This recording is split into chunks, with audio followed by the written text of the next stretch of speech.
नमस्कार, स्वागत है आप सभी का। मैं हूं हिमांशु और आप देख रहे हैं हलचल इंडिया। बेबाक खबर तेज असर। आइए नजर डालते हैं आज की खबरों पर। मुजफ्फरनगर पुलिस और बदमाशों के बीच चेकिंग के दौरान मुठभेड़ में शातिर हिस्ट्री शीटर बदमाश लुकमान उर्फ लुक्का घायल हो गया। तमंचा कारतूस सहित चोरी की स्कूटी बरामद की गई है। दरअसल थाना नई मंडी क्षेत्र के मखियाली के जंगल में उस वक्त पुलिस और बदमाशों के बीच मुठभेड़ हो गई जब थाना नई मंडी पुलिस ने क्षेत्र में अपराध के विरुद्ध सतर्कता की दृष्टि से चेकिंग अभियान चला रखा था। तभी सामने से आते हुए संदिग्ध स्कूटी पर सवार एक युवक को रुकने का इशारा किया गया तो वह युवक नहीं रुका बल्कि पुलिस पार्टी पर फायर झोंक दिया, जिसमें पुलिस ने भी जवाबी घेराबंदी की तो युवक की स्कूटी फिसल गई और आत्मरक्षा के चलते पुलिस ने गोली चलाई तो युवक के दोनों पैरों में गोली लग गई। घायल की पहचान लुकमान उर्फ लुक्का पुत्र जमशेद निवासी गांव भनवाड़ा थाना रतनपुरी के रूप में हुई है, जो कि शातिर किस्म का हिस्ट्री शीटर बदमाश है। इसके पास से देसी तमंचा, 2 जिंदा कारतूस, 3 खोखा कारतूस सहित चोरी की स्कूटी भी बरामद की गई है। तो थाना नई मंडी की पुलिस द्वारा मखियाली चेक पोस्ट पर बैरियर लगा करके चेकिंग की जा रही थी।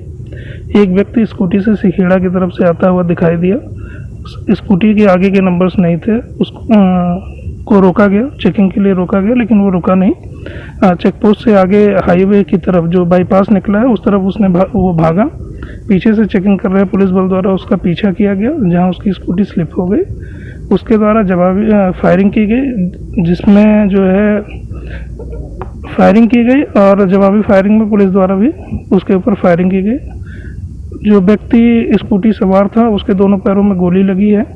पूछताछ में ये बात प्रकाश में आई है कि उसका नाम लुकमान उर्फ लुक्का है। उसके पिताजी का नाम जमशेद है, वो भनवाड़ा थाना रतनपुरी का रहने वाला है और अपराधों के संबंध में उसकी जानकारी की गई तो यह प्रकाश में आया कि उसके ऊपर अभी तक जो हमें प्राप्त मुकदमे हैं 23 मुकदमे हैं। वो थाना रतनपुरी का हिस्ट्री शीटर भी है और उसके पास से जो स्कूटी बरामद हुई है वो भी चोरी की स्कूटी है। किस तरह का अपराध सर ये करता है? इसके पे जो भी अभी आपराधिक मुकदमे जो मेरे द्वारा देखे गए उनमें अधिकतर लूट और चोरी के मुकदमे हैं और इसको जो है उपचार के लिए जिला चिकित्सालय भेज दिया गया है और अन्य पूछताछ वहीं की जाएगी।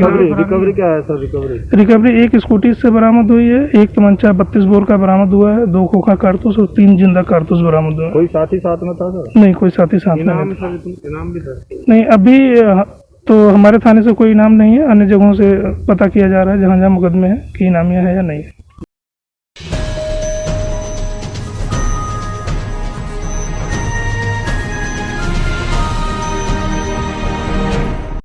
मुजफ्फरनगर के चरथावल रोहाना छपार मार्ग का 16 करोड़ 51 लाख रुपए की लागत से होने वाले निर्माण कार्य का शुक्रवार को शुभारंभ किया गया। केंद्रीय राज्य मंत्री डॉक्टर संजीव बालियान व बुढ़ाना विधायक उमेश मलिक ने चरथावल रोहाना तिराहे पर पूजा अर्चना करते हुए नारियल फोड़कर इसका शुभारंभ किया। इस 19 किलोमीटर लंबी सड़क निर्माण से करीब सैकड़ों गाँव को इसका फायदा होगा। दरअसल मुजफ्फरनगर जनपद और बिजनौर लोकसभा से संबंध चरथावल व पुरकाजी विधानसभा क्षेत्र में करीब 19 किलोमीटर का चरथावल छपार मार्ग उत्तराखंड को जोड़ने का प्रमुख मार्ग है। सैकड़ों गाँवों का संपर्क मार्ग भी है। करीब 2.5-3 साल से इस सड़क की बदहाली से लोग आजिज आ चुके थे। अधिकांश सड़क जर्जर होने के कारण लोगों को दुश्वारियां झेलनी पड़ती थी। बड़े बड़े गड्ढों में आए दिन हादसे होते थे। काफी दिनों से क्षेत्रवासी इस मार्ग के निर्माण की मांग उठा चुके थे। गन्ने का सीजन शुरू होने से पहले लोक निर्माण विभाग ने इस मार्ग पर मरम्मत कराकर खानापूर्ति कर दी थी। वहीं प्रदेश के राजस्व व बाढ़ नियंत्रण मंत्री विजय कश्यप ने उप मुख्यमंत्री केशव प्रसाद मौर्य को मार्ग निर्माण के लिए पत्र भी भेजा था। शुक्रवार को चरथावल रोहाना छपार मार्ग का 16.51 करोड़ रुपए की लागत से होने वाले निर्माण कार्य का शुक्रवार को केंद्रीय राज्य मंत्री डॉक्टर संजीव बालियान व बुढ़ाना विधायक उमेश मलिक ने चरथावल रोहाना तिराहे पर पूजा अर्चना करते हुए नारियल फोड़कर इसका शुभारंभ किया। काफी दिनों से टूटा हुआ था, करीब 19 किलोमीटर है, 16.5 करोड़ का टेंडर है और उसके लिए बहुत प्रयास चरथावल से विधायक और पूर्व मंत्री बड़े भाई विजय कश्यप का उनका विशेष वो था इस सड़क को में। और अगर आज ये सड़क है तो शायद उन्हीं की मेहनत का परिणाम है कि इस सड़क पर आज काम शुरू होगा। इस क्षेत्र के कम से कम 50 गांव के लिए सबसे महत्वपूर्ण ये सड़क है। इसका काम शुरू होगा, बरसात के बाद तक खत्म हो।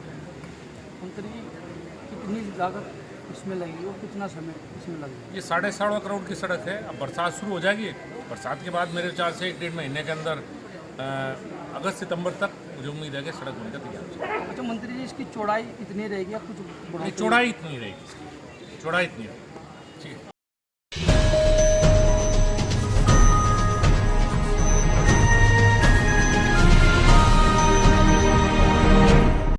शामली जनपद के कैराना में यूपीएसटीएफ ने 2 संदिग्धों को गिरफ्तार किया है। शामली के कैराना थाने पर दोनों संदिग्धों से पूछताछ चल रही है। पिछले कई घंटों से यूपीएसटीएफ गहनता से पूछताछ कर रही है। दोनों संदिग्धों के तार दरभंगा पार्सल ब्लास्ट से जुड़े हुए बताए जा रहे हैं। संदिग्ध कफील का फोन नंबर पार्सल पर अंकित था, जिसके माध्यम से यूपीएसटीएफ ने शामली के झिंझाना में कफील को गिरफ्तार किया है। यूपीएसटीएफ की कार्रवाई से शामली में हड़कंप मचा हुआ है। हालांकि शामली पुलिस या एसटीएफ ने मीडिया के सामने बोलने से कुछ भी इनकार कर दिया। फिलहाल बंद कमरे में दोनों संदिग्धों से पूछताछ की जा रही है। पकड़ा गया संदिग्ध कैराना कोतवाली क्षेत्र के मोहल्ला अल खुर्द का रहने वाला है। कफील के पिता शकील कैमरे के सामने आए और कफील के पिता ने कफील को निर्दोष बताया। शकील के मुताबिक कफील कैराना में गोल्डी मसाले की एजेंसी चलाता है और कैराना क्षेत्र में डिस्ट्रीब्यूट करता है। कफील शादीशुदा है और उसके 3 बच्चे भी हैं। कफील 8वीं कक्षा तक पढ़ा है और अपने पिता से अलग रहकर अपना रोजगार कर रहा है। कफील के विरुद्ध पहले कोई आपराधिक मामला दर्ज नहीं है। कफील के पिता ने बताया कि वह निर्दोष है और उसको किसी षड्यंत्र के तहत फंसाया जा रहा है। कफील के पिता शकील भी कैराना में व्यापार करते हैं। संदिग्ध कफील के 4 भाई हैं और कैराना के अलखुर्द में 65 गज का मकान है। संदिग्ध कफील के सभी भाई व पिता मेहनत मजदूरी का काम करते हैं। हालांकि अभी तक कुछ स्पष्ट कर पाना मुश्किल है, क्योंकि शामली पुलिस या यूपीएसटीएफ कोई जानकारी नहीं दे रहे। मेरा बेटा है, मेरा नाम शकील अहमद है, ये मेरा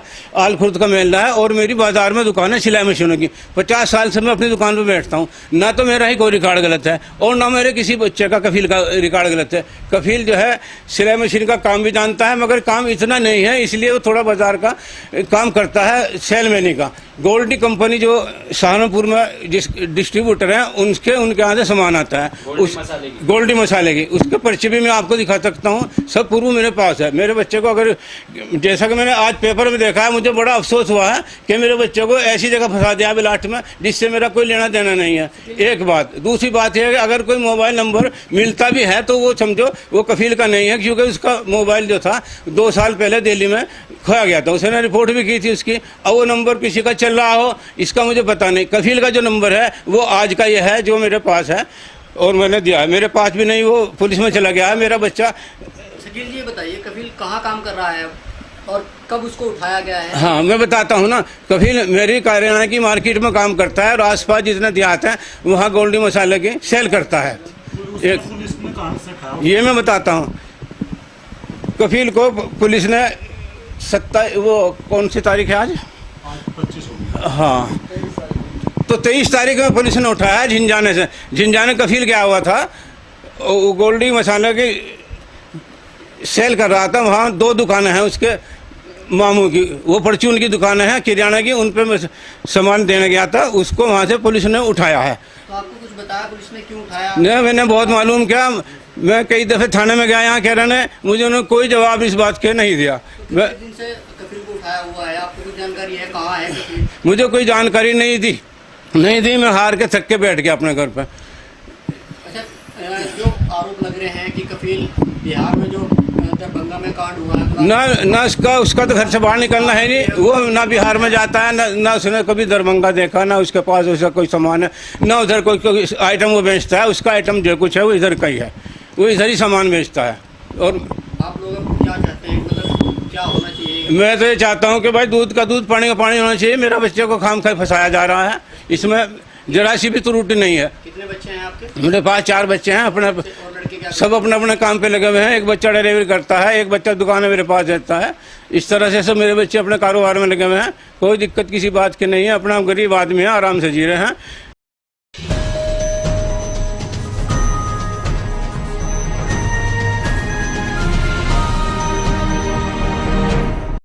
उत्तर प्रदेश के जनपद मुजफ्फरनगर के रतनपुरी थाना क्षेत्र स्थित गंग नहर में गुरुवार की देर रात एक बाइक सवार दंपत्ति गंग नहर में जा गिरे। घटना के बाद पति तो किसी तरह नहर से बाहर निकल आया, लेकिन बाइक और पत्नी पानी के तेज बहाव में बह गए। घटना की सूचना मिलने पर मौके पर पहुंची पुलिस ने गोताखोर की मदद से बाइक को गंग नहर से बरामद कर लिया, लेकिन पत्नी का कुछ पता नहीं चल पाया। दरअसल गाजियाबाद निवासी गौरव त्यागी अपनी पत्नी शालू त्यागी के साथ कल बाइक पर सवार होकर पूर्णिमा को गंगा स्नान करने के लिए हरिद्वार गया हुआ था, लेकिन हरिद्वार से वापस लौटते वक्त रतनपुरी क्षेत्र के सामने से आती एक कार की लाइट आंखों पर पड़ने से जब कुछ दिखाई नहीं दिया तो बाइक सवार दंपत्ति बाइक सहित गंग नहर में जा गिरे, जिसके चलते किसी तरह गौरव ने तो अपनी जान बचा ली, लेकिन पानी के तेज बहाव के कारण बाइक और पत्नी शालू नहर में बह गए। घटना की सूचना पर पुलिस ने गोताखोरों की मदद से बाइक को तो नहर से बाहर निकाल लिया, लेकिन पत्नी शालू का अभी तक कोई पता नहीं लग पाया है, जिसकी तलाश जारी है। मेरे गौरव त्यागी जीजा जी शालू त्यागी बहन है।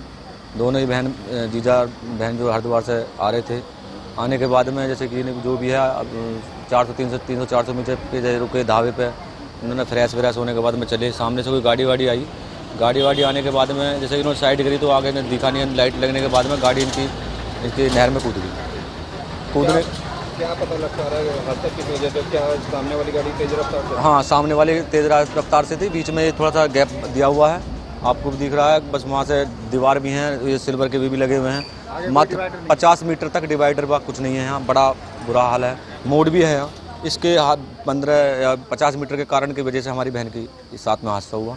मोटरसाइकिल गिरने के बाद में पुलिस वाले हम यहाँ हमारे पे पास में करीब 11:45 बजे के करीब में हमारी मम्मी ने हमारे भांजे 6 साल के उन पर बात करी। उन्होंने से पूछा तो उन्होंने कहा मम्मी पापा रास्ते से आ रहे हैं, तो इतने हमारे मौसी लगती हैं, इनके जीजा जी की मम्मी पापा हैं नहीं। तो उन्होंने कही कि किसका फ़ोन है, वो हमारी मम्मी भी फ़ोन मिला रही थी। तो फिर उनका फ़ोन तो उन्होंने बताया कि ऐसा हो गई, आदमी नहीं है। फिर वहाँ से हम भागे, हम 1-1.25 घंटे के अंदर यहाँ आ गए। जब आए हमने पुलिस वालों से यहाँ बात की तो यहाँ के जो दरोगा जी हैं उनसे मेरी बात हुई आते के साथ में। हमारे जीजा जी इस गाड़ी में थे, जैसे हमें ऊपर से वो सिपाही लेकर आए थे रास्ते में से ऊपर से। तो उन दरोगा से मेरी बात हुई, मैंने कि दरोगा जी हमारी बहन के साथ जीजा के साथ में ऐसा हादसा हो गया, यहाँ कोई गोताखोर या कोई गोताखोर हैं? तो उन्होंने मुझे से सीधा जवाब दिया एक कि हम कहाँ से लाएँ गोताखोर। मैंने कि सर ये तो कोई बात नहीं है, हमारे जीजा सपोर्ट नहीं सर से नहीं हुई। उसके बाद में मैंने 1:30 बजे के करीब में दरोगा साहब यहाँ जब आए, हमारे क्या नाम है, एक नंबर मिला सीओ साहब का बुढ़ाने वाले सीओ साहब हैं यहाँ से, क्षेत्र सालक सीओ साहब हैं। उनसे बातचीत हुई, किसी ने हमें नंबर दिया एकदम रिश्तेदार से, उनसे बात हुई तो उन्होंने कि यहाँ के जो इंचार्ज दरोगा जी हैं वे अभी आएंगे। हमने कही कि वो दरोगा जी फ़ोन नहीं उठा रहे। मेरी एक बात होने के बाद में उन्होंने फ़ोन नहीं उठाया दरोगा साहब ने आधा घंटे तक। फिर हमने सीओ साहब से बात करी, सीओ साहब ने कि आधा घंटे में वो सीओ साहब हैं जो एरिया के, उनसे बात करता हूँ, जो यहाँ के इंजीनियर दरोगा हैं वो भी आएंगे। 10-15 मिनट पीछे वो दरोगा साहब आते हैं। मैं उनसे आते के साथ में, उससे पहले मैंने जब ये बात हो गई कि वो दरोगा साहब ने फ़ोन बंद कर लिया ऐसे कहने का, तो वो था कर रहा है और हम क्या इसलिए वो जो टीम थी यहाँ एक गाड़ी थी वो दूसरे थाने से है, इस थाने से नहीं, इस चौकी से नहीं है थाने से। लगता है आपको अगर पुलिस सही समय पर कार्रवाई करते तो हमारी बहन की जान बच चुकी थी। क्योंकि ये जो मोटरसाइकिल गिरी है कुल मात्र 4 फुट गहरे से भी 3, जिससे हमने बाइक निकाली है 3 से 4 फुट पानी होगा जहाँ मोटरसाइकिल गिरी है किनारे पे, और बहन भी उसके 1-आध फुट होगा, ज़्यादा गहरा नहीं था। क्या जब हमारी बहन गिरी, पुलिस करीब आधा घंटे के पीछे पुलिस आ गई वहाँ से, किसी ने बता दिया कि वैसे से एक आदमी रोल मचा रहा है, इनकी ये कह रहे कि मेरी बीवी गिर गई, मुझे बचाओ, ट्रक व्रक वाला को रोक नहीं रहा। तो पुलिस मौके पे जैसे आई तो पुलिस कार्रवाई करती, हो सकता था हमारी बहन बच जाती, ज़्यादा आगे न जाती। गोता करके मौत के लिए आप पुलिस को भी कहीं ना कहीं जिम्मेदार बिल्कुल मान रहे हैं जी, क्योंकि दरोगा साहब के बयान ऐसे थे उनके। क्या नाम? उसके बाद में देखो जी, नाम की पता नहीं, सिविल वर्दी में आए थे वो, सिविल वर्दी में आए थे। उनके पास में जब दरोगा साहब से मैंने जब पहले बात की तो उन्होंने मेरे से एक जवाब दिया कि मैं गोताखोर कहाँ से लाऊं। तो मैंने कही कि सर हमारी बहन है, कुत्ता नहीं है, जानवर नहीं है, एक इंसान है, जिसके पड़ता है उसे पता चलती है। जब दरोगा साहब आए, सीओ साहब ने, मंडोना वालों ने, यहाँ जो बुढ़ाने वाले हैं उन्होंने फ़ोन करा, वो यहाँ आते हैं तो मैं गाड़ी रोकते, मैंने 112 पे भी कॉल कर दी थी उसके बीच में कि भाई लखनऊ से भी संपर्क करता हूँ। तो जैसे कि वहाँ से जब वो मैंने सोची कि 112 वाले ही आए हैं, 112 वाले 5 मिनट बाद आते हैं, उससे पहले वही आ जाते हैं कि सीओ साहब ने जैसे भी करी है वो गाड़ी आती है। जैसे वे गाड़ी लगाते सिविल वर्दी में आते हैं तो मैंने देखा कि मैंने 112 की तो कॉल है नहीं है। मैंने बोला सर आप ही हो यहाँ के दरोगा आप इंचार्ज, चौकी इंचार्ज? उन्होंने कहा हाँ बता क्या हो गया। मैंने कहा सर हमारी बहन गिर गई, कुछ कार्रवाई नहीं हुई, गोताखोर आया तो हो सकता था हमारी बहन बच जाती। तो उन्होंने साहब बोला कि गोताखोर में बना के लाऊं। उन्होंने मेरे से बोला कि वो हमें धक्का मारने लगे, मेरी बहन, मेरा भैया छोटा और मैं और हमारी मम्मी थी, एक चाचा का लड़का था। हाँ जी, धक्का मुक्की मारी उन्होंने, और उन्होंने कही कि दारू पी रखी है। मैंने उनसे जवाब दिया कि सर आपने दारू पी रखी होगी, मैं उसका भाई हूँ, आज तक मैंने किसी चीज़ का शौक नहीं करा। मैं सुबह जो है अपना टेस्ट कराऊंगा, मेरा जीजा है, जीजा जिस बाइक से गिरे आप उन्हें भी नहीं दोषी कह सकते, क्योंकि अचानक ऐसा हादसा होना था, ऐसा हो गया। मेरा जीजा ने भी कभी किसी चीज़ का शौक नहीं किया। मैं अपने जीजा का भी टेस्ट कराऊंगा और आपका भी टेस्ट कराऊंगा। वो कहते हैं कि मादर चौथ मुझे कहता है मैंने आज तक दारू की सेवन नहीं करा, फलाने नहीं ठिकाना नहीं है। उनके आंख पे चोट लग रही है दरोगा साहब के पे। इतनी बदतमीजी होने के बाद में हम प्यार से बात करने लग गए। जब उन्होंने साथ में हमारे साथ इतनी बदतमीजी करी, उसके बाद में उन्होंने थोड़ा सा वो करा। 5-1 बजे वो एक आदमी गाँव से लाई, जो आसपास गाँव है जो भी है, एक गाँव से आके यहाँ बराबर में मोटरसाइकिल निकलवाई तो 3 फुट नीचे थी। जब वो पुलिस जैसे कि वो गाड़ी मोटरसाइकिल निकले के बाद में हमें थोड़ा ये हो कि जब एकदम कार्रवाई हो तो हमारी बहन बच जाती। अभी भी मैं भी आप कोई प्रशासन या कोई भी मुझे थोड़ी वो दे या कोई भी मुझे उतरने नहीं देगा। मेरे ज़्यादा से ज़्यादा इतना पानी है, 6 से 7-8 फुट ज़्यादा। जब वो आदमी यहाँ बड़ा था, मैं आप भी बढ़ के भी दिखा सकता हूँ, ऐसी बात नहीं है, क्योंकि जहाँ से बाइक निकली है बिल्कुल यहाँ तक पानी है। और कम से कम आगे तक 6-7 फुट पानी तक तक ही है, तो हमारी बहन बच सकती थी। जो कार्रवाई एकदम पुलिस कार्रवाई से संतुष्ट नहीं है। उस टाइम थोड़ी सी कार्रवाई होती और उनका कहना था कि हम कहाँ गोताखंड हैं, कोई गोताखंड नहीं है। उस समय हमने कि सर हम तो लोकल के हैं, कि तो आप ले आओ। मांगे सर हम तो बहुत दूर के, हम किसे जानते हैं, प्रशासन को जानते हैं, प्रशासन आसपास के प्रधान, जिला पंचायत, क्योंकि हम भी गांव से हैं, हमारे भी चाचा प्रधान थे, उनके नंबर होते हैं थाने में, किसी जिला पंचायत के नंबर होते हैं, उनसे बातचीत हो गई, बस तुम पता खोज काट सकते थे।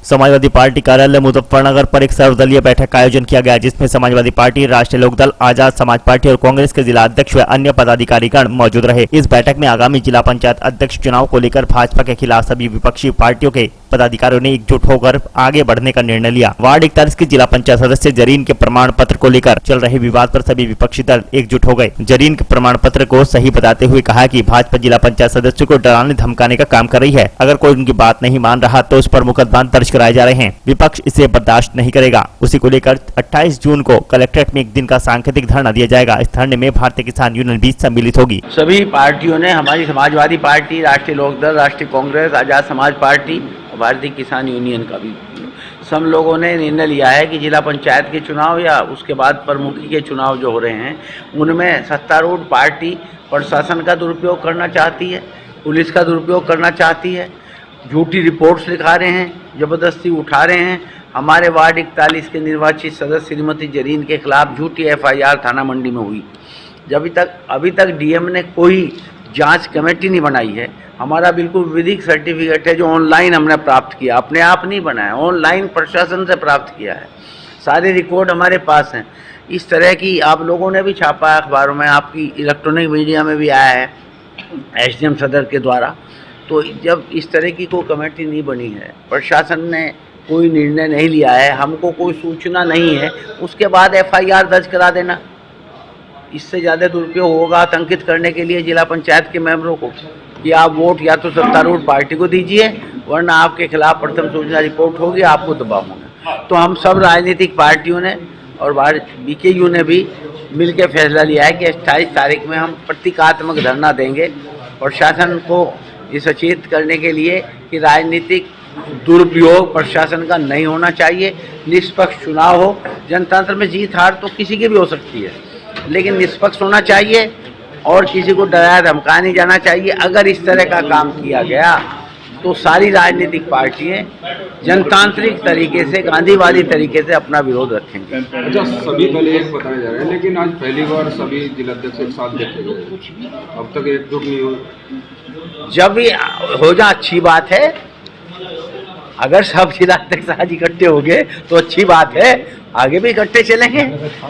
धरने पर भाई गलत काम का तो विरोध जब भी हो जावे जब भी अच्छा है। धरने पर कितनी भीड़ रहेगी? भाई हम काफी रहने चाहिए, लोग 500-400 आदमी तो रहेंगे। आज सभी जो विपक्षी दल हैं उनमें ज़्यादातर सब विपक्षी दल यहाँ मौजूद हैं। जिले के हालात, क्योंकि सत्ता में बैठे लोग पुलिस प्रशासन का तमाम तरह का जो है मतलब सहारा लेकर गलत तरीके से इस चुनाव को जीतना चाहती है, लेकिन ये मुजफ्फरनगर है। हम ऐसे हालात, किसी को जबरदस्ती उत्पीड़न किया जाएगा उसके हम पक्ष में खड़े होंगे और उसके लड़ाई लड़ेंगे। ऐसे ही एक मामला जो अभी तिताबी में आया था, जबरदस्ती वोटों को उठाने का, हमने वहाँ भी कहा था भाई पुलिस मौजूदगी में BDC मेंबरों को उठाया जा रहा है, इसका क्या मतलब है? इसका मतलब है लोकतंत्र की हत्या। ऐसे ही जो है वार्ड 41 से जो जिला पंचायत सदस्य है जरीन वाइफ ऑफ सैनवाल, भाई जाति सर्टिफिकेट किसने दिया उसको? ऑनलाइन जो जारी हुआ तो किसी अधिकारी ने ही तो दिया होगा, जांच हुई होगी उसकी, जब तो वो जारी हुआ। सबसे पहले तो उन अधिकारियों के खिलाफ कार्रवाई होनी चाहिए जिन्होंने वो जारी किया। उस बेचारी की क्या खता? भाई आवेदन, उसने आवेदन दिया है कि मुझे मेरा जाति सर्टिफिकेट दिया जा। अब देगा तो उसे प्रशासन के लोग, उसमें तहसीलदार की भी रिपोर्ट है, लेखपाल की भी रिपोर्ट आती है, एसडीएम की भी रिपोर्ट लगती है, तभी तो वो जारी होता है। अब जारी जिसने किया अगर वो गलत है, हम नहीं कह रहे वो गलत है, सही है, वो प्रशासन अगर ये बात कहता है कि वो गलत है तो सबसे पहले तो उनके खिलाफ कार्रवाई होनी चाहिए। इस चुनाव का क्या परिणाम मान रहे हो? परिणाम अच्छा रहेगा, सब विपक्ष चुनाव जीतेगा है, बीजेपी हारेगी। 28 का दावा कर रहे हैं। दावे झूठे हैं उनके, वो तो मोदी की राह पर चल रहे हैं। जैसे मोदी झूठ बोल रहे हैं ना, ऐसे ही जो है यहाँ भी झूठ बोल रहे हैं, तो झूठ की राह पकड़ रखी है उन्होंने, और झूठ के सिवा उनके पास कुछ नहीं।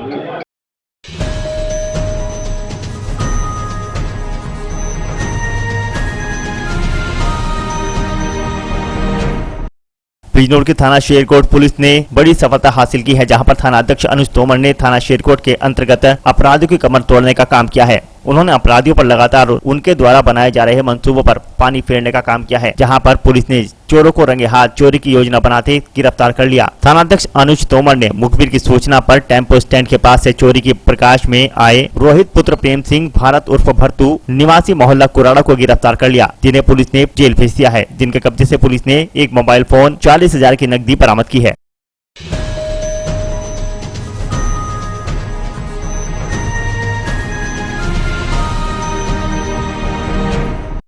मुजफ्फरनगर के भोपा पुल पर जीवन प्रकाश हॉस्पिटल के निकट नेचुरल हेल्थ केयर सेंटर की ओपनिंग की गई, जिसमें पहले दिन आसपास के क्षेत्र से आए लगभग 100 मरीजों का फ्री चेकअप किया गया तथा उनका ट्रीटमेंट किया गया। मेरठ से आए राजेश सोम ने जानकारी देते हुए बताया कि हमारे इस नेचुरल हेल्थ केयर सेंटर में मरीजों को कोरिया से जापान की मशीनों द्वारा एक्यूप्रेशर व एक्यूपंक्चर द्वारा सरल उपाय के माध्यम से मरीज को ठीक किया जाता है, जिसमें उन्होंने बताया कि मशीनों द्वारा शुगर, मोटापा, बीपी, जोड़ों का दर्द, मानसिक रोग, कमर दर्द, तनाव, नसों की बीमारी आदि का इन कोरिया और जापान की मशीनों के द्वारा इलाज किया जाता है। इस दौरान मुख्य रूप से doctor Rajesh Som, doctor Amit Tejan, doctor Yogesh Kumar, doctor Sundar Kumar, doctor Abdullah आदि मौजूद रहे।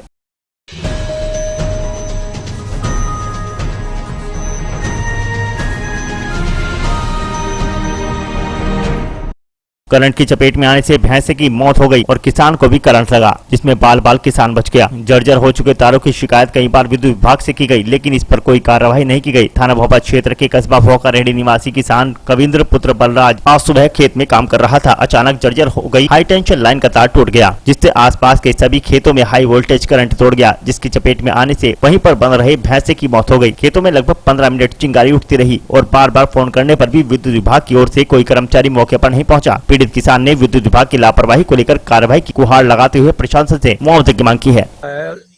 मेरे खेत के पास में ट्वेल है, ट्वेल के जर्जर हालत है, तारों की खम्भ होगी, 50 बार में शिकायत कर दी, इसकी कोई सुनवाई नहीं। आज तार टूट गया, मेरा झोटा मर गया 1 लाख रुपए का, मेरा भी झटका लग गया। किसी ने कोई सुना ना, कोई अधिकारी आया आज अभी, अब लो नहीं आया। क्या चाहते हो? मुझे वो थोड़ा मुआवजा मिल जा, मैं जो दूसरा पशु ले लो अपना। तारों की शिकायत की आपने? की फोन तो उठाते नहीं बिजली घर वाले। आज भी 15 मिनट फोन करा, किसी ने फोन नहीं उठाया। अगर फोन उठा देते जोटा बच जाता।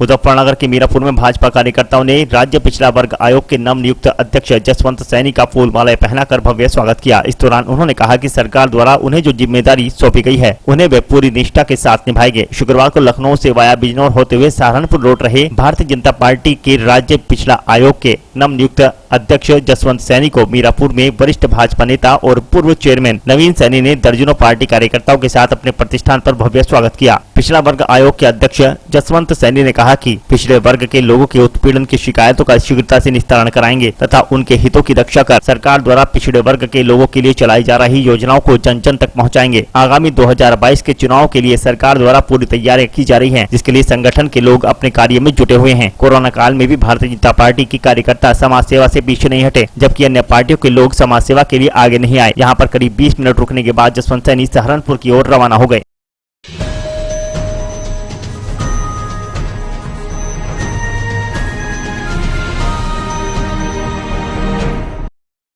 आज के बुलेटिन में इतना ही। कल फिर होंगे हाजिर कुछ नई और ताजा खबरों के साथ। देखते रहिए हलचल इंडिया, बेबाक खबर तेज असर।